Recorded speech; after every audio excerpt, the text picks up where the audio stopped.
Millionaire invited black cleaning lady as a joke. She showed up, and everyone got stunned. The words echoed through the marble atrium like a bad punchline that had turned deadly serious. All eyes were on her now. On Marlene.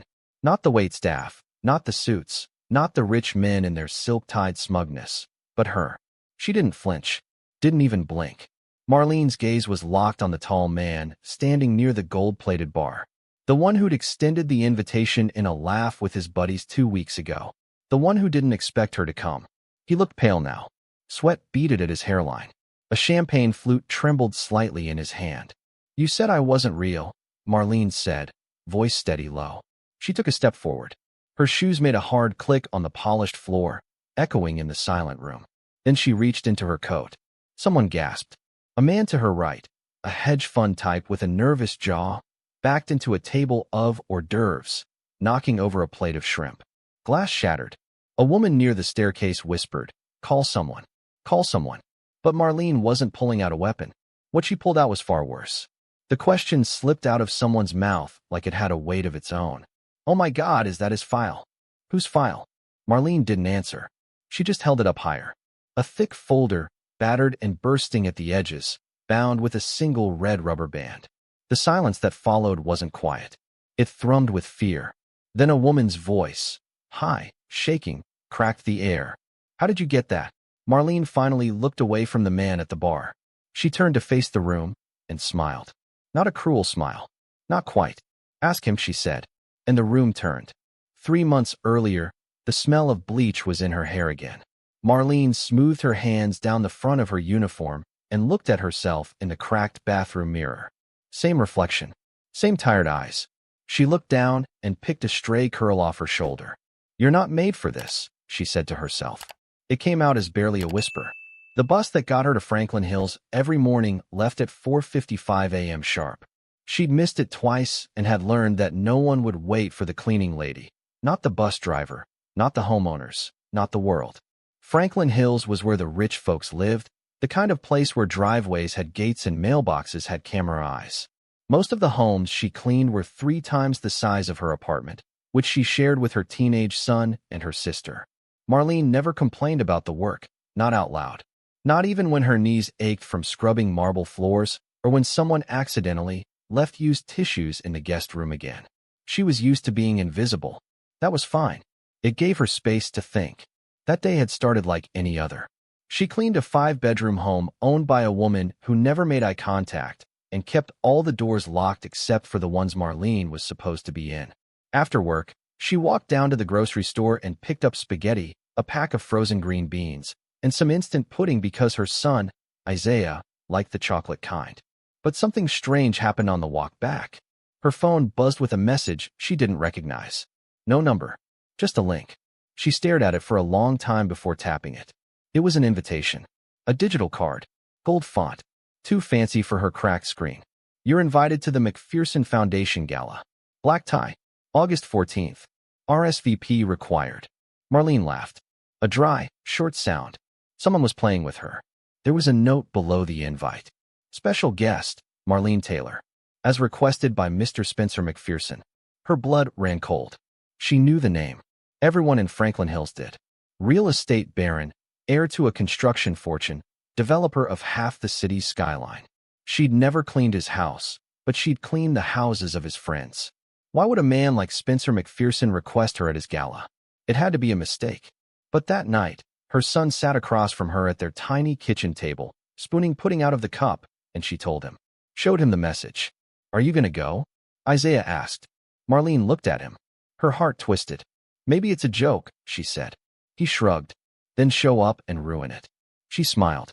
But it didn't reach her eyes. "Not everything needs ruining, baby." He looked up from his pudding. "No, but some things do." That stuck with her. So did the question, why would he invite me? She clicked RSVP. Yes. The next few weeks were strange. No one reached out to confirm. No follow-up. No instructions. It was like the invitation vanished after she accepted, like they wanted her to forget. But she didn't. She borrowed a dress from her church friend, Juanita, who swore she only wore it once to a cousin's wedding. It was navy blue and hugged her hips, and Marlene felt 10 years younger the second she zipped it up. She got her hair done. Used a Groupon for a manicure. Took Isaiah with her to the shoe store because she didn't trust herself not to pick something uncomfortable. Then the night came, and she went. She stepped into the ballroom, and everything changed. It wasn't the chandeliers or the soft jazz or the walls that shimmered like gold. It was the silence that fell the second people realized who she was. Some laughed, quietly. Others stared. But Spencer McPherson stood near the bar, wine in hand, and smiled like he'd won a bet. Marlene held his gaze and smiled back. The joke was supposed to be on her, but she had brought her own punchline. The night smelled like expensive perfume and polished lies. Marlene stood at the edge of the ballroom with her shoulders square and chin up, as if she wasn't the only black woman in a room full of money and whispers. They weren't used to being uncomfortable. She was. The murmur of laughter returned in low waves around her, each sound just a shade too sharp. Waiters floated by with trays of champagne and crab tartlets. The string quartet played something slow and meaningless near the back. Everyone was in place. Everyone except her. Spencer was still near the bar. His smirk hadn't moved. She thought he might come over. That he'd make a joke, maybe toast her with a wink and a laugh, so everyone else could laugh too. But he didn't.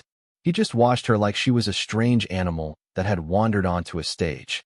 She moved through the crowd slowly, calmly. Not because she was scared, but because she was watching, listening.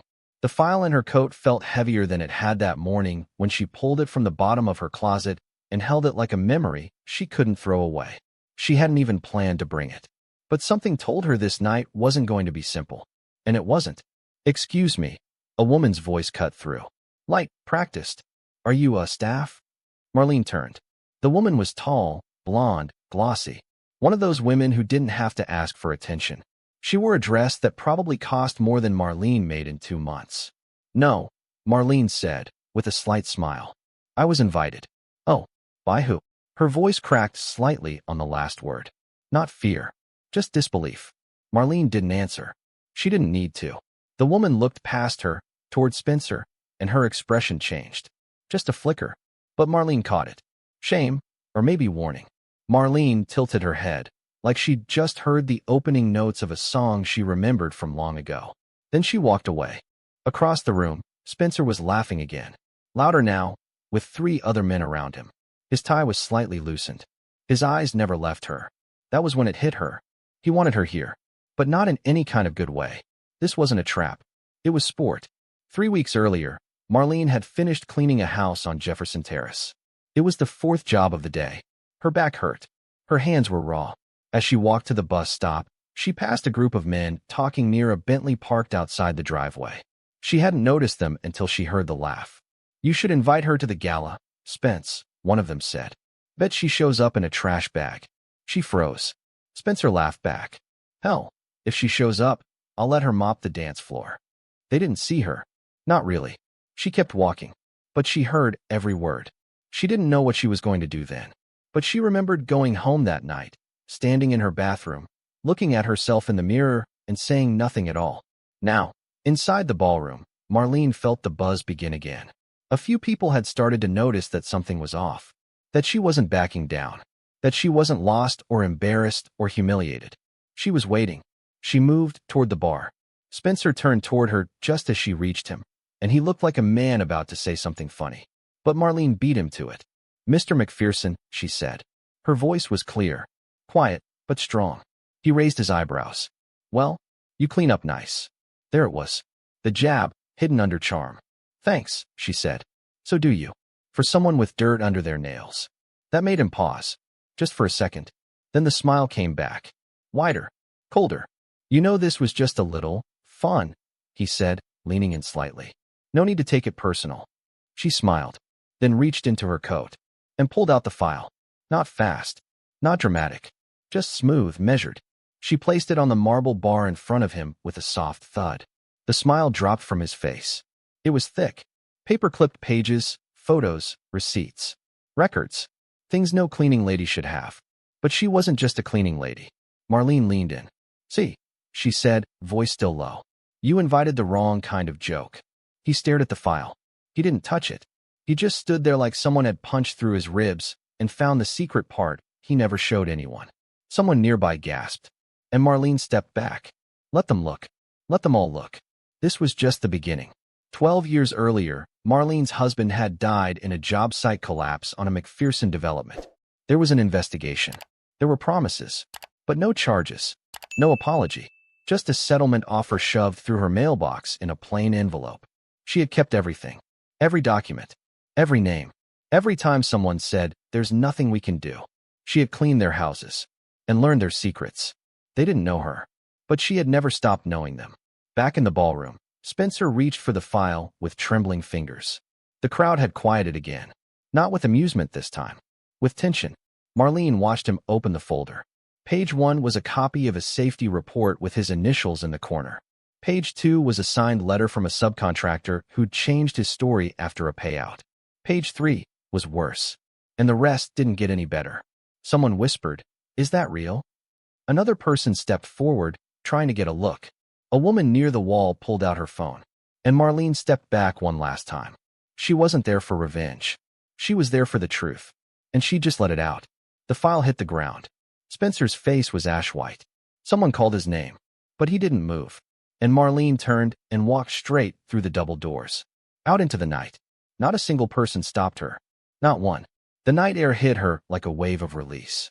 Cold, honest, and sharp enough to remind her she was still breathing. Marlene didn't stop walking until she was off the McPherson estate, past the valet stand, past the half-dozen luxury cars waiting for pickup, past the security guard who shifted uncomfortably as she passed, but didn't dare say a word. She got to the sidewalk and exhaled, finally, a full breath, like she hadn't taken one in 12 years.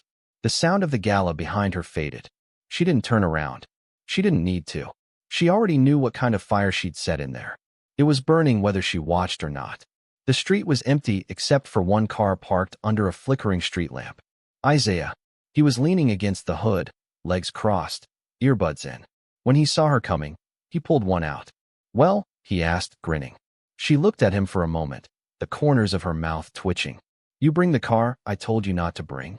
"I borrowed it from Aunt Carol. It's fine. It got us here, didn't it?" "You still don't have a license." "I got a learner's permit," he said. "And a backup plan." "You were plan A." She smiled. "And how'd I do?" He opened the passenger door for her like he'd practiced it. "You shut that place down." She slid into the seat. "Let's get home." They drove in silence for a while, the kind of silence that buzzed with leftover adrenaline. The city rolled by in pools of orange light and long shadows. Strip malls and gas stations. Fast food joints still open and flickering. All the parts of the city the people back at that gala would never see unless their limo broke down. "What if someone comes after you?" Isaiah asked suddenly. His voice had dropped a little. Lower, older. He only sounded like that when he was trying not to sound scared. She looked over at him. "They won't." He didn't respond. So she added, "And if they do, I've still got a copy." That got a small smile out of him. "I mean, that guy looked like he was about to pass out," Isaiah said, almost proud. "He didn't think I'd show up," she said. "He thought you'd be embarrassed." She nodded. "You weren't, though." "No," she said. "I passed embarrassed a long time ago." The next morning, everything changed. Marlene woke up to her phone buzzing like it was on fire. Text messages. Missed calls. Even an email from a local reporter she didn't know. Her sister, Carol, knocked on her door, wide-eyed and holding her own phone. "Girl," she said, "you are everywhere." Marlene sat up slowly. Her head was pounding, not from alcohol. She hadn't touched a drop, but from the weight of what she'd done. Carol handed her the phone. There it was. A video. Posted just hours ago. Woman crashes billionaire gala with explosive documents. The clip started with her standing at the bar, then her reaching into her coat, then the folder hitting the marble. The sound of gasps. Spencer's face turning to stone. There was audio too. Not perfect, but clear enough. "You invited the wrong kind of joke." The video had been viewed over 180,000 times already. The comments were a mix of shock, awe, and racism. She ignored the ugly ones, focused on the ones that asked the same thing. "Who is she?" Isaiah knocked gently on the doorframe. He was holding a cereal bowl. "Mom." She looked up. "You okay?" he asked. She nodded. Slowly. "Come here," she said. He sat on the bed next to her, and for a moment, they were just quiet together. No noise. No phones. No sirens or tweets or headlines. Just the two of them, the way it had been for years. I think we just changed our lives, he said softly. She looked down at her hands. They were shaking. By midday, a knock came at the door. Carol peeked through the peephole. It's a woman. Fancy clothes.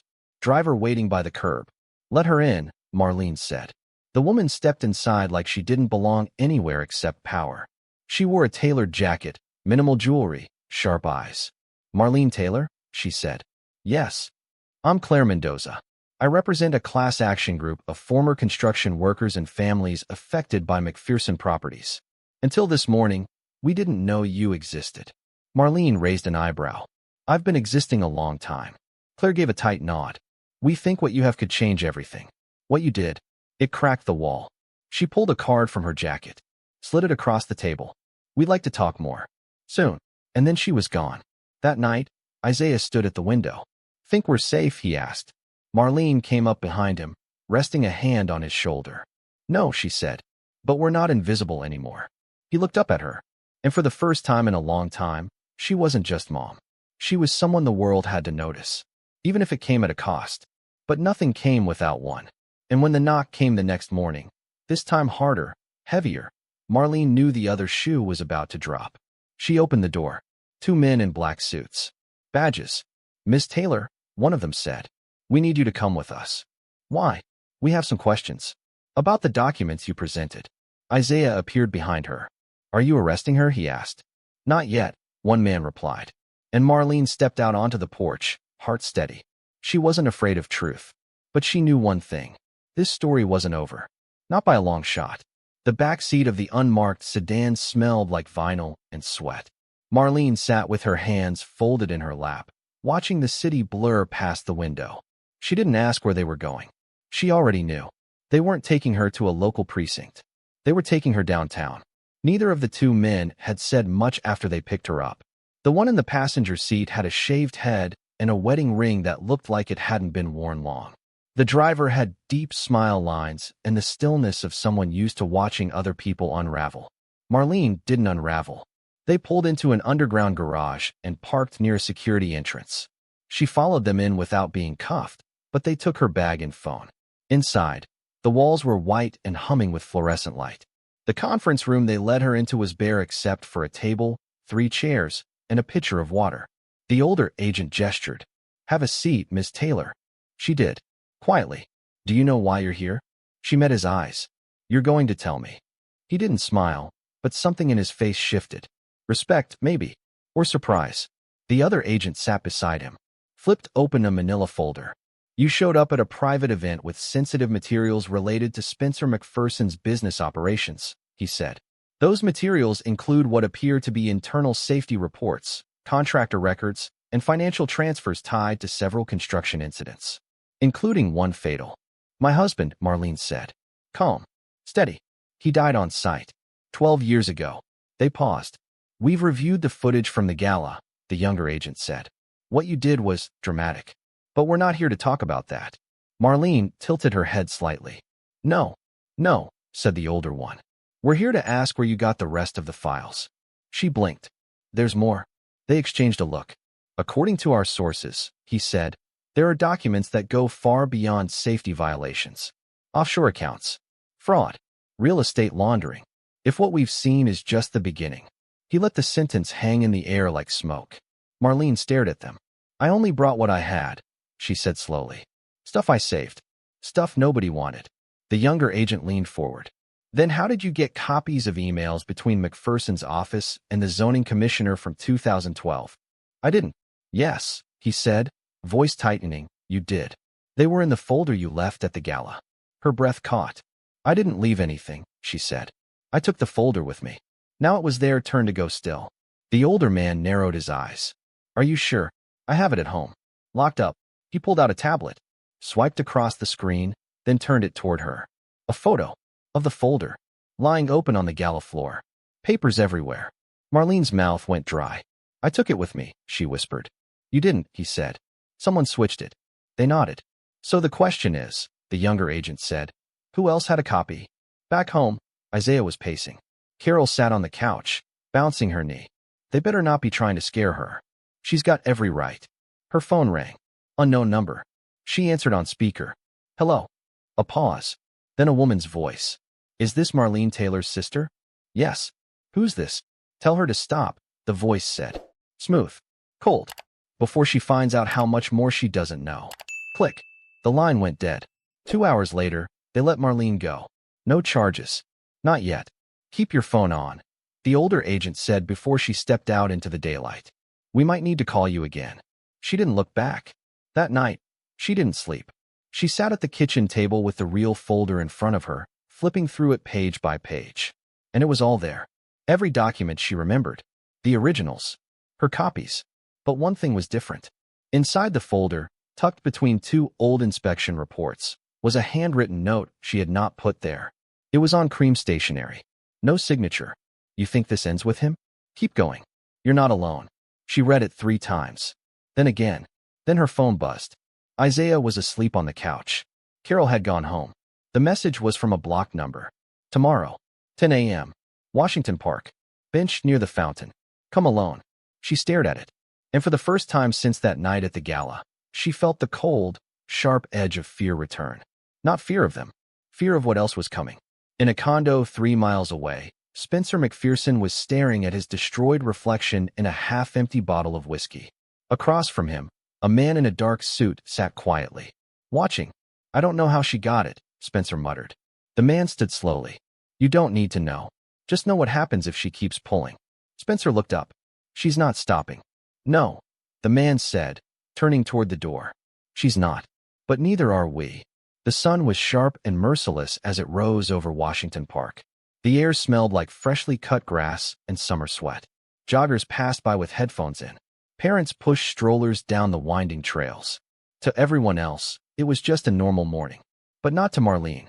She sat alone on the bench near the old stone fountain, her eyes sweeping the area, nerves buzzing under her skin. She'd worn a plain gray hoodie and jeans, nothing flashy. She hadn't told Isaiah. She hadn't told anyone. The message had said, come alone. So she did. She arrived 15 minutes early, because she didn't trust whoever was meeting her to be on time. Or honest.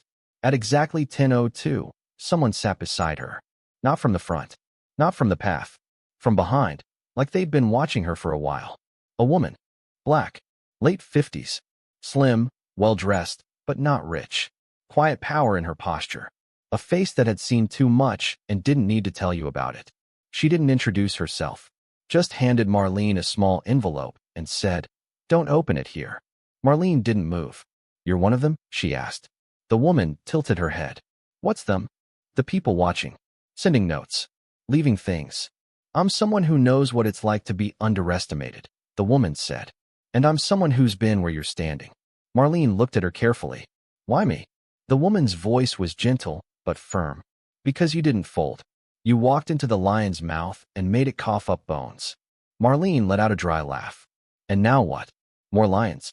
The woman didn't smile. You've already seen the small ones. Spencer? He's just a rich idiot who got sloppy. Marlene turned to face her now. Then who's pulling his strings? The woman looked straight ahead. There's a name in that envelope. And a building. Don't go yet. Not until you're ready. When you do, take copies of everything you've got and put them in 3 places. 3. One with a lawyer. One with someone you trust. And one with the press. Marlene stared at the envelope in her lap. And then what? She asked. The woman stood up. Then, she said, you decide how far you want to go. And just like that, she was gone. Back at home, Marlene sat on the floor in her room and opened the envelope. Inside, 1 sheet of paper. Plain. Typed. Concordia West Investments. 15th floor, executive wing. Ask for Vincent. Don't use your real name. Below that, 1 more line, handwritten. He knows why your husband died. Marlene's fingers tightened around the page. Later that afternoon, Isaiah was at the kitchen table doing homework when he looked up and asked, why do you keep looking at the clock? She blinked out of it. I'm not. You are, he said. You've checked it like 5 times. She smiled. Just thinking. About the gala? About what comes next. He nodded, then leaned forward. Mom. Yeah. You don't have to do everything alone. Her throat tightened. She reached over and touched his hand. I know, she said. But sometimes, doing it alone is how you make them listen. That night, a different kind of visitor came. Not in person. By envelope. Slid under the door sometime after midnight. Marlene found it while locking up for the night. It was black. No return address. Inside was a single photo of her, taken that morning at the park, and written across the bottom in red ink. Next time, don't bring a friend. Her breath caught. She looked through the peephole. Nothing but darkness. Isaiah was asleep on the couch again, earphones in. She walked to the window, peeked through the blinds. No cars. No people. But she felt it. She wasn't alone. Somewhere far above the city, in a high-rise office wrapped in tinted glass, a man named Vincent looked out over the skyline with a scotch in his hand and a phone pressed to his ear. "She's close," he said. "Too close." The voice on the other end said, "What do you want done?" Vincent's jaw tightened. "Nothing yet," he said. "Let her knock. Let her see how deep it goes." He took a sip. "And then we bury her." The next morning, Marlene woke to the kind of silence that felt wrong. Too still, too deep. A silence that suggested something had shifted overnight. She moved quietly through the apartment, checking the locks, the windows, the hallway. Everything looked the same. But the photo from last night still lay on the kitchen counter. Its message burned into her mind. Next time, don't bring a friend. She didn't tell Isaiah. She couldn't. He'd already seen too much. He didn't deserve the weight that came with fear. She made him pancakes, smiled like she meant it, laughed at his dumb joke about syrup. Then, when he left for school, she changed her clothes, packed the file into her bag, and headed out. Not to Concordia. Not yet. To her old friend Andre, who worked at the neighborhood print and ship store and owed her 3 favors, minimum. "I need copies," she said when he saw her walk in. He looked up from the printer. "Girl, what kind of copies?" "The kind that disappear if I do." He paused. Read her face. Then nodded. "Come in the back." 2 hours later, Marlene had 3 thick manila envelopes. One she stashed in a storage unit she'd been renting for years and never mentioned to anyone. One she mailed to Carol under a different name with instructions sealed inside. The third, she carried in her bag. The original file stayed locked in her closet under an old toolbox Isaiah never touched. She wasn't planning to go to Concordia yet. She needed time. A lawyer. Some kind of backup. But the black envelope under her door had changed the schedule. They were already watching her. So she went. The Concordia West Investments building sat like a throne on the edge of the financial district. Glass walls. A silver fountain out front. Everyone walking in war suits, heels, or purpose. Marlene walked in wearing a denim jacket and a thrifted black dress, head high. The receptionist didn't even glance at her until she stepped right up to the desk. "I'm here to see Vincent." The woman blinked. "Vincent, 15th floor. Executive wing. Do you have an appointment?" "No. I'm sorry.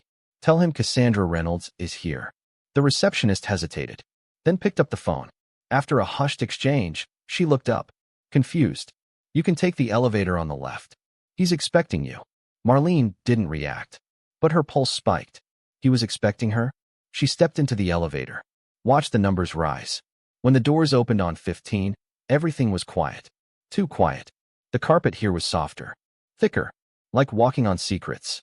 A woman in a charcoal suit waited near the reception desk. "Ms. Reynolds." Marlene nodded. "This way."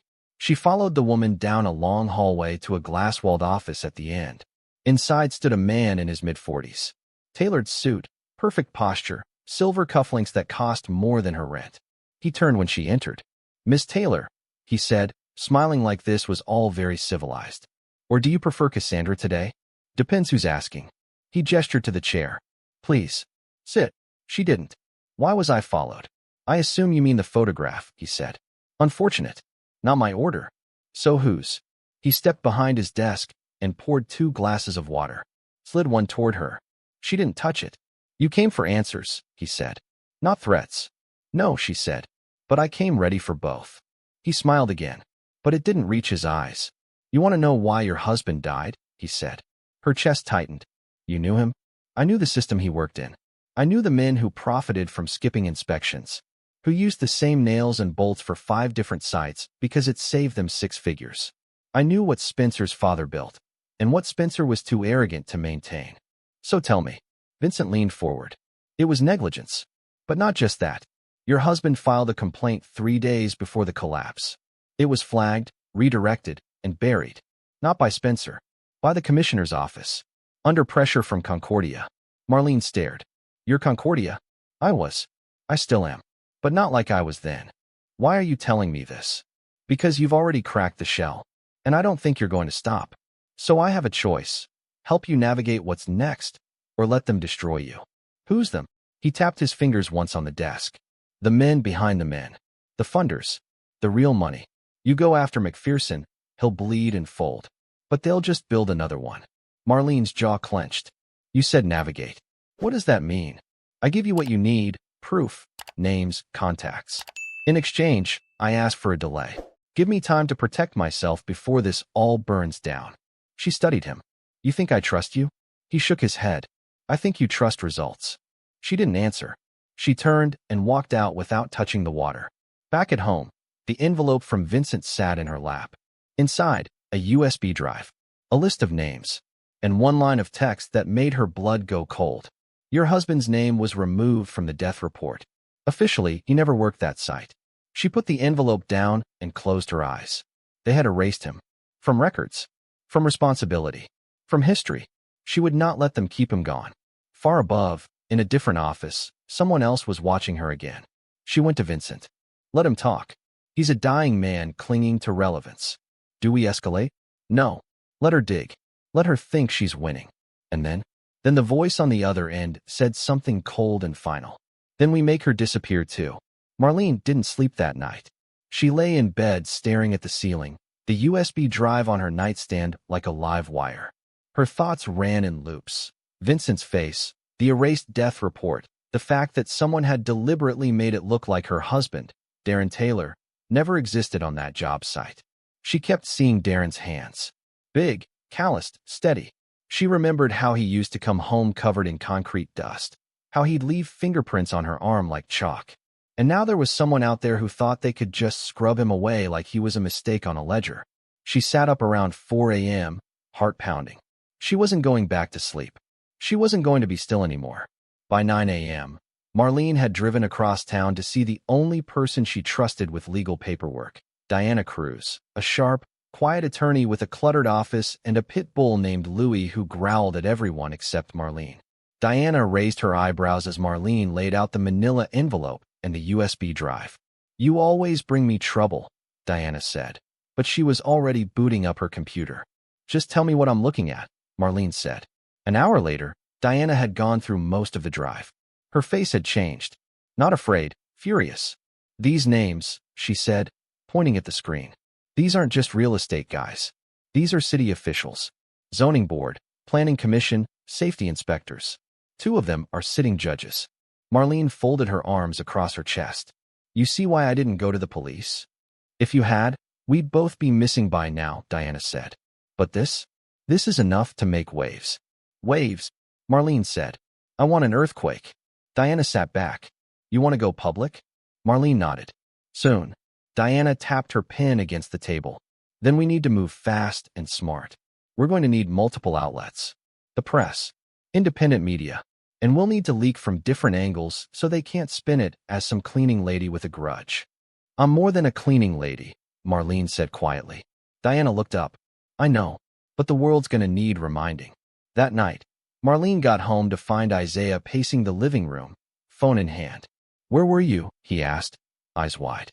Out, she said. Why? He held up his phone. Mom, you're on the news again. Someone leaked part of the gala video with your name on it this time. Her stomach sank.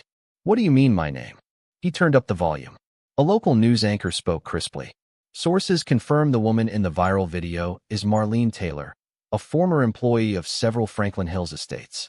According to documents provided anonymously, she alleges criminal negligence in the death of her husband, a construction worker on a McPherson site 12 years ago. Marlene dropped into the couch. It had begun. Isaiah sat next to her. You okay? She nodded, but her hands trembled slightly. They're not playing fair, she said. They're going to try and twist it. He turned to her, eyes clear and steady. Then we twist it back. 2 days later, the press came knocking. Reporters at her door. Emails piling up. Interview requests. Anonymous threats. Social media blowing up with people calling her a liar, a hero, a fraud, a saint. She ignored all of it. Until the letter arrived. Delivered by courier. Heavy envelope. Handwritten name. Inside, a copy of a deposition. From Darren Taylor. 12 days before he died. It was a sworn statement about a cracked support beam, subpar materials, and the refusal of site supervisors to halt construction. It had never been filed. The signature at the bottom was clean and certain. It was him. The paper fell from her hands. She pressed her palm to her mouth to keep the sound in. They'd hidden this. They'd hidden him. Across town, Vincent watched the morning news in silence. An image of Marlene filled the screen, her walking out of the gala, her chin up, the folder clutched in one hand like a weapon. He didn't smile. He picked up the phone. She's pushing it, the voice on the other end said. She's telling the truth, Vincent replied. That's not what we pay you for. I'm not on your payroll anymore. A pause. You'll regret that. Vincent hung up, then poured himself another drink. That night, after Isaiah went to bed, Marlene stood on the balcony and made a decision. She pulled out her phone and opened her recorder. And she started talking. She told the story from the beginning. Not the scandal, not the folder, but the life of a man named Darren. Of a woman who scrubbed marble floors while billionaires threw away diamonds. Of the joke that brought her to the gala. And the fire she carried with her when she left. When she was done, she uploaded it anonymously to 7 different platforms. With this message: if I disappear, you'll know who did it. But you won't be able to stop what comes next. Somewhere in a secure compound outside the city, a man watched the video in full. He turned to his assistant. Find out where she lives. And make sure she's alone when we knock. The knock came at 3:17 a.m. Not loud, not frantic, just a steady, patient tap tap tap that pulled Marlene from sleep like a whisper in a nightmare. She didn't move at first. Just lay there, listening, counting the beats in her chest. 3 seconds. 4. Then she slipped out of bed. No lights. No sound. Just her bare feet moving silently across the apartment floor. She passed Isaiah's room and paused. The door was cracked open. He was snoring softly, one leg kicked out from under the blanket. He was still just a kid. A smart, brave, stubborn kid who didn't know how deep this hole went.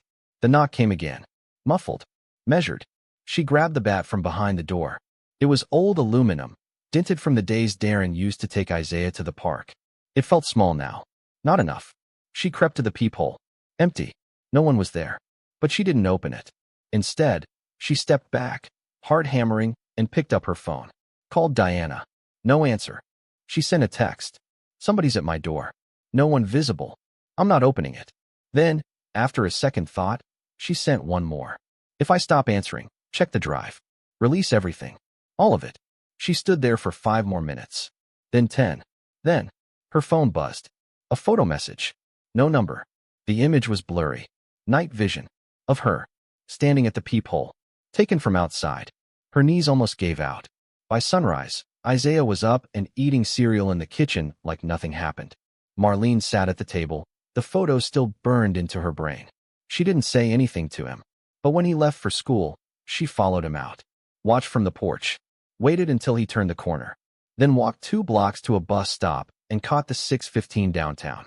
She wasn't going to work. She was going to war. Vincent's office was dark when she arrived. The secretary gave her a tight look. He's not in today. He will be, Marlene said. He's going to want to hear what I know. The woman hesitated. Then, without a word, walked into the back. Marlene waited. 2 minutes later, Vincent appeared in the doorway. Hair slightly disheveled. No tie. A man who hadn't slept either. He waved her in. Trouble at the door? He asked without looking at her. They're watching me. They've been watching you. She dropped the photo on his desk. Vincent's jaw tightened. They're getting impatient. They're getting sloppy. She dropped the second paper in front of him. A printed screenshot of her video. The one she uploaded anonymously. Views. Over 1.2 million in 36 hours. Comments exploding. Activists, journalists, everyday people calling her brave. Or reckless. Or both. It's out now, she said. No more burying it. Vincent leaned back. They'll hit harder now. Let them. He gave her a long look. I hope you know what you're doing. I don't, Marlene said. But I know what they did to him. She stood to leave. But before she reached the door, he said quietly, You'll want to talk to Hector Bell. Who's that? City Zoning Board. Retired. He signed off on the falsified death report. Where do I find him? Vincent scribbled an address. Don't go alone, he said. The address was an old brick building near the edge of town. Marlene waited in her car for nearly an hour before knocking. The man who opened the door looked like he hadn't shaved in weeks. "You're her," he said. "You know why I'm here." He stepped aside. Inside, the apartment was dark and quiet, like the man had learned how to live small. He handed her a folder without being asked. "They told me to sign. I didn't ask questions, but I kept a copy, just in case." Marlene opened it. Another death certificate. This one unredacted. It had Darren's name, the date, and a typed note at the bottom. "Worker not officially assigned. Do not report. Liability not confirmed." She looked up at Hector. "You could have told someone." He nodded slowly. "Yeah, and lost everything. My house, my pension, my daughter's school tuition." She wanted to scream. Instead, she stood. "Thanks for finally growing a spine." She walked out before he could respond. That night, she met Diana again. They scanned the new documents, compared them with the originals. "It's enough," Diana said. "It's more than enough. So we go wide. We go live." The next morning, Marlene stood in front of a camera. A small team of journalists, real ones, had arranged an interview. She wore a simple black blouse and a steady face. When the camera rolled, she told the story. No theatrics, no pity, just the truth. About her husband, about the file, about the gala, about the system that thought people like her were invisible. "Why speak now?" the interviewer asked. "Because silence didn't save him," she said. "And it won't protect me." That night, the first wave of stories dropped. Cleaning woman exposes billionaire's cover-up. McPherson scandal linked to zoning fraud. Death report tampering. Widow speaks. "They tried to erase my husband. I won't let them." Trending. Viral. Explosive. And somewhere in a dark boardroom, a phone vibrated. A voice answered. She didn't stop. "No," said the other voice. "She made herself a symbol." And symbols. The voice went cold. "They're harder to kill." The sky over the city was choked in gray, as if the world itself had paused to watch what came next. By noon, Marlene's face was everywhere. News stations replayed clips of her interview on a loop. Her name lit up hashtags across the country. People were calling her a whistleblower, a survivor, a threat, a liar. Every outlet wanted a piece of her. Inside her apartment, the curtains were drawn tight. The door was locked. The bolt, too. Isaiah sat on the couch, scrolling through Twitter while Louie, the pit bull from Diana's office, lay at his feet, chewing a plastic water bottle like it owed him money. "Someone made a video montage of you," Isaiah said, eyes still glued to the screen. "They put it to this gospel song. It's got like 40,000 likes." Marlene sat across from him at the kitchen table, papers spread in front of her. People get excited fast. They forget faster. He looked up. "Then make them remember." She gave a tired smile. "You sound like your father. You say that like it's a bad thing." She didn't answer, because it wasn't. Meanwhile, in a towering office with floor-to-ceiling windows, Spencer McPherson was unraveling. His hands trembled as he scrolled through the news feeds. His face, once polished and easy, was now pale, sunken, haunted. He didn't recognize the man looking back at him from the camera footage anymore. He'd called in favors, threatened reporters, denied everything. It hadn't worked. Worse, his phone wasn't ringing anymore. Old friends had gone quiet. Sponsors were pulling out. Investors, who once laughed at his tasteless jokes, were now pretending they never met him. And then came the worst sound of all. A knock. Not at his office door. At his house. His assistant called, panicked. Someone delivered a box. No return address. Inside, a copy of Darren Taylor's unredacted death report. And a photo of Spencer himself, standing near the collapsed job site in 2013, laughing with a drink in hand. There was no note. Just a single bullet, taped to the top of the file. Back in her apartment, Marlene's phone rang. It was Diana. "They're coming." Marlene stood. "Who?" "I don't know. But someone's moving behind the scenes. Court clerks are panicking. One of my old contacts said there's pressure to arrest you. Obstruction, blackmail, whatever they can pin." Marlene's heart dropped. "You're serious?" "Dead serious. You made noise. Now they want quiet. I need you to leave your place. Tonight." Marlene turned, locking eyes with Isaiah. "I'm not leaving him." "Then bring him." "Where?" "My brother's place. Farm town, middle of nowhere. You'll be safe while I file what we've got. But go." Marlene didn't hesitate. By midnight, they were packed. One duffel bag each. Food in the trunk. Dog in the back seat. Marlene left a note taped to the inside of the front door. "If you're reading this, you're already too late. They pulled away without headlights. Half an hour later, a black SUV rolled slowly down their street, stopped in front of the apartment. Two men got out. Black coats, blank eyes. They didn't knock. They didn't call. They just looked around, checked the mailbox, and got back into the SUV. 3 hours outside the city, Diana's brother Jacob met them at the edge of a long gravel driveway. "You don't look like trouble," he said, helping Marlene out of the car. She didn't answer, just looked up at the sky. For the first time in weeks, she could see stars. Isaiah ran inside, chasing Louis. Jacob pointed to the barn. "You need to scream, you scream out there. No one for miles." Marlene smiled faintly. "Thanks. I'm not doing it for you," he said. "I hate bullies." The next morning, Diana filed a civil suit against McPherson Industries. Wrongful death, gross negligence, obstruction, and then she handed the rest to the press. Every document, every hidden name, every manipulated permit, every erased life. It exploded. The city began to shake.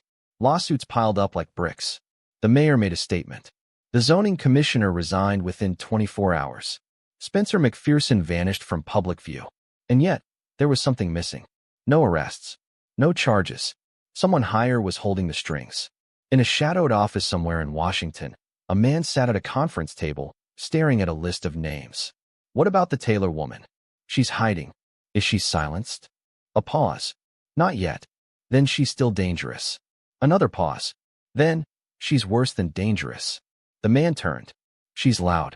That night, Isaiah sat beside Marlene on the porch of the farmhouse. "You think we're going to be okay?" he asked. She looked out at the fields. The quiet. The dark. "I think we might be. Even if they come again." She reached over, took his hand. "They came for me before. And I'm still here." He leaned his head against her shoulder. And for the first time since the gala, they just sat. In silence. But peace is never permanent. And in the distance, a phone began to ring. The phone kept ringing. 3 short bursts. Silence. Then again. Marlene didn't want to answer it. She sat on the edge of the porch, thumb hovering over the screen. The number was blocked. Again. Isaiah watched from the door, arms crossed. "Don't," he said. "Just let it go." But she didn't. She pressed the green button and brought the phone to her ear without a word. A voice came through. Not a whisper, not a threat. A woman. Calm. Familiar. "You started a fire," the voice said. Marlene said nothing. "And fires are messy. You think people care about the ashes? They don't. They just want the smoke to stop." Marlene gritted her teeth. "What do you want? You should have stopped at Spencer. That was clean. That was local. Now you're in something bigger." Marlene stood up slowly, eyes scanning the woods. "Who are you? You don't need to know me. But I know you. I know you have more. I know what's on that drive. I know what you haven't released." Marlene's throat tightened. They were bluffing. They had to be bluffing. "You're sitting on names that matter," the woman said. "Names that own people. Names that could bring down more than just buildings. Are you ready for that? Are you ready to ruin lives that have never even met you?" "I didn't ruin anything," Marlene said. "They did." A long silence. Then, "You have 72 hours to disappear. Or the next video that leaks won't be yours. It'll be your son's." The line went dead. Marlene stood frozen. Isaiah was already at her side. "Mom? What happened?" She looked down at him, then handed him the phone. "Go inside." "What did they say?" "Just go." He stared at her like he wanted to argue, then turned and walked into the house without another word. Marlene sat back on the porch steps, hands shaking. They knew. They knew she was holding back the worst of it, banking it for leverage. She hadn't wanted to release everything. Not yet. She wanted the system to bend before she broke it. But now the system was pushing back. The next morning, Diana drove up to the farm, eyes bloodshot, laptop open in the passenger seat. "They're going nuclear," she said, skipping hello. "There's a federal PAC linked to half the permits McPherson used. Shell companies. Foreign investors. One of the names that keeps showing up." "Who?" "Ruth DeMarco." Marlene's stomach turned. DeMarco, a U.S. senator. The one always talking about urban revitalization. Always holding press conferences in neighborhoods she never lived in. She owns a quarter of the developments in Spencer's portfolio. She's not funding projects. She's laundering land. Marlene whispered. "That's why they're scared." "No," Diana said. "That's why they'll do anything." That night, while Isaiah slept, Marlene and Diana sat in the barn. A laptop opened between them. Files, charts, names. Once this is out, Diana said, there's no going back. Marlene stared at the screen. It's already gone too far to stop. Diana didn't answer. So Marlene clicked. A single upload. Time to go live at dawn. Everything. Not just McPherson. The documents tied to Ruth DeMarco. Offshore accounts. Emails detailing the destruction of inspection reports. Photographs of children playing on playgrounds built over unstable foundations. It would go to The Guardian, ProPublica, Reuters, and 20 independent journalists across the country. All at once. Diana exhaled slowly.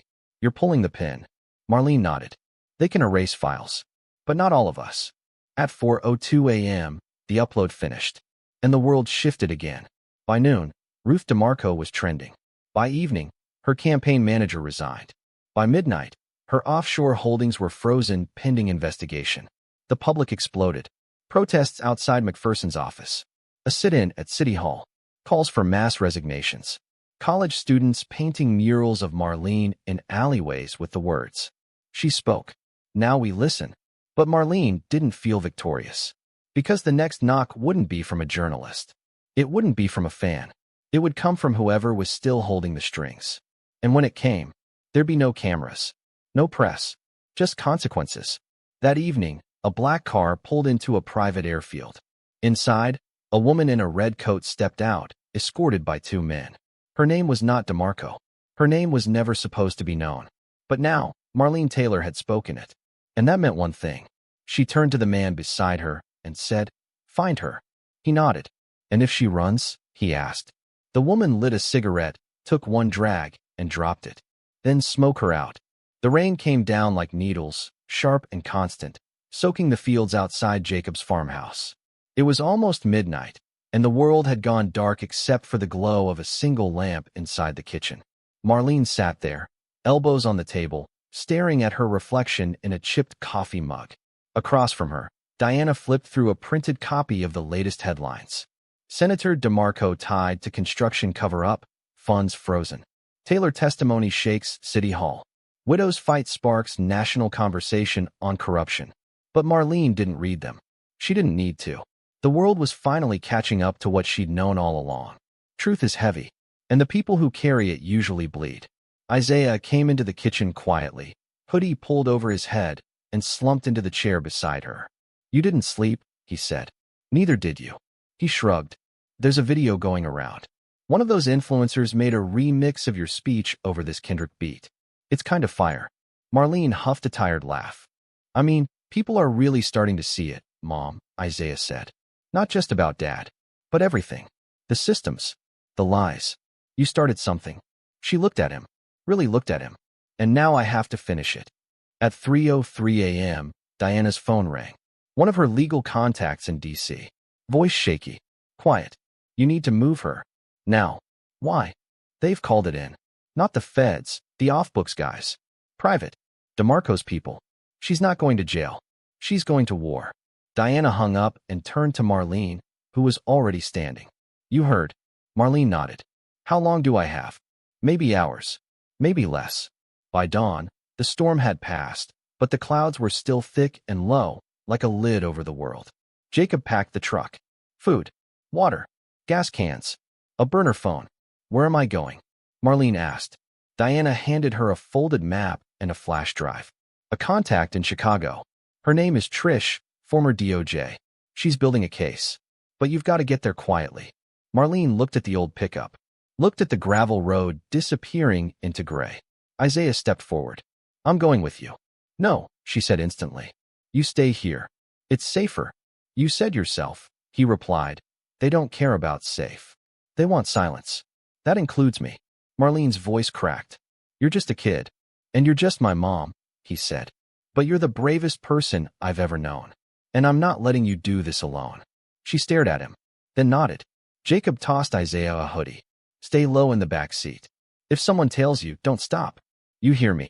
Marlene kissed Diana's cheek. "Thank you. For everything." Diana gripped her hands. "Don't die?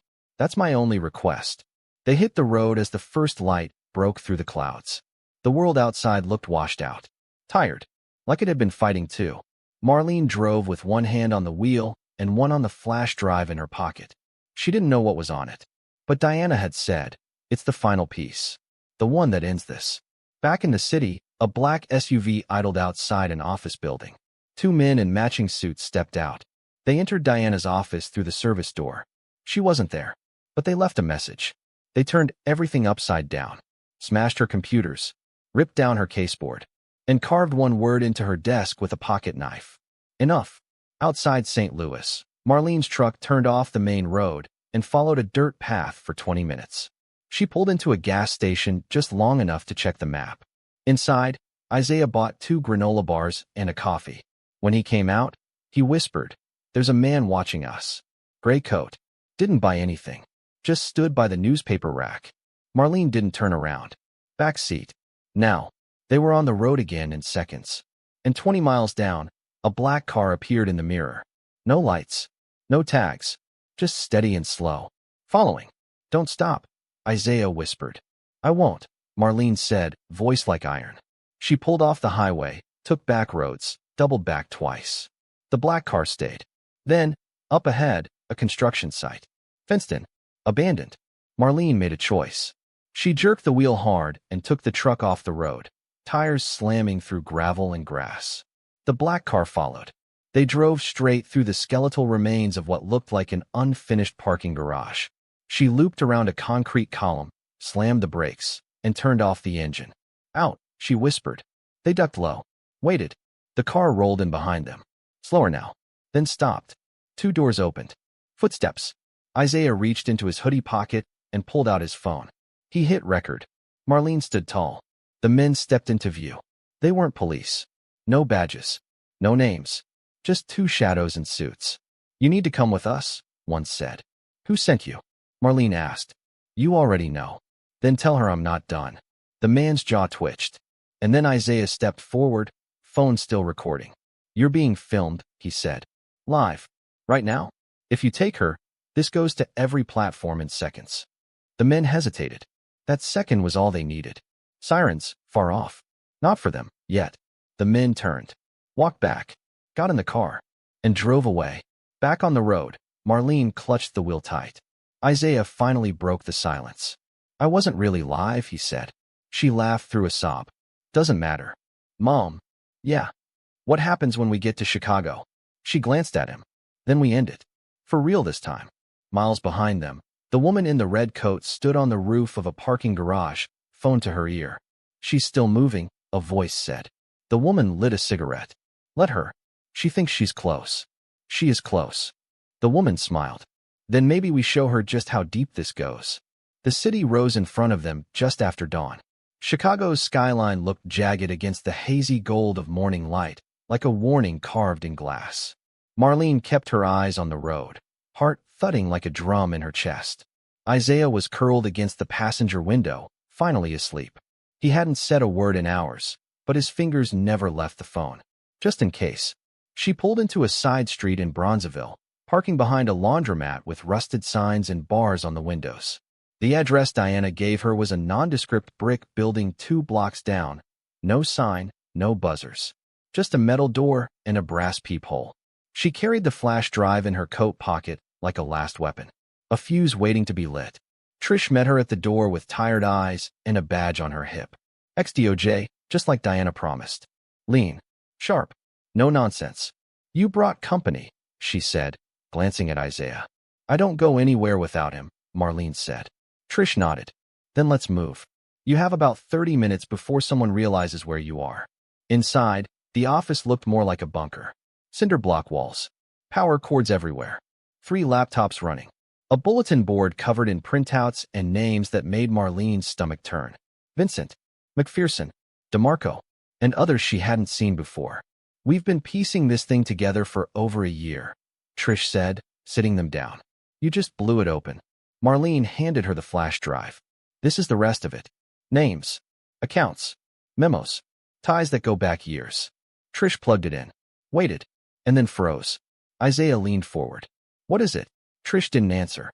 She turned the laptop so Marlene could see. It wasn't just spreadsheets and wire transfers. It was video, surveillance, confessions, meetings. One clip had Spencer McPherson's voice, laughing. "We just buy the permits before they even hit the board." They don't care about poor people. They care about not being seen. Another clip, Senator Ruth DeMarco on a private call. You don't get rich building homes. You get rich avoiding lawsuits. And then, a clip of Marlene. From a decade ago.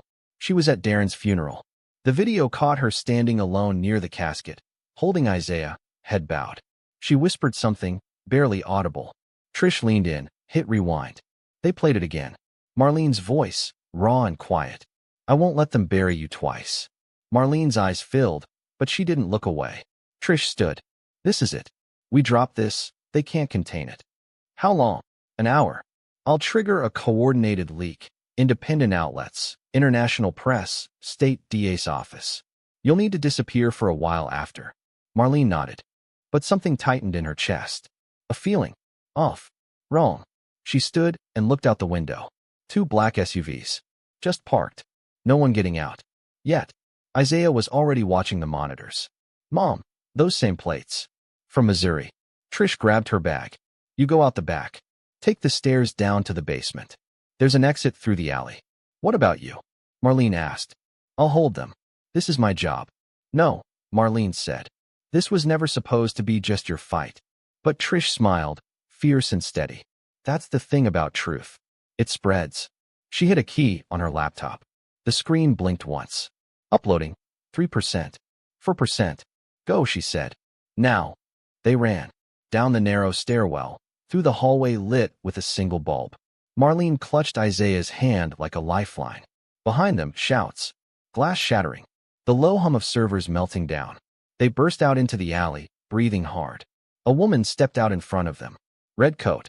Marlene stopped dead. The woman smiled. I told you you'd burn it down. Marlene didn't speak. You got your headlines. You got your moment. But this, she gestured around them. This is where it ends. Marlene glanced down. Isaiah still had his phone out. Still recording. Live. The woman noticed. And her smile faded. Marlene raised her chin. The whole world is watching now. You think that'll stop us?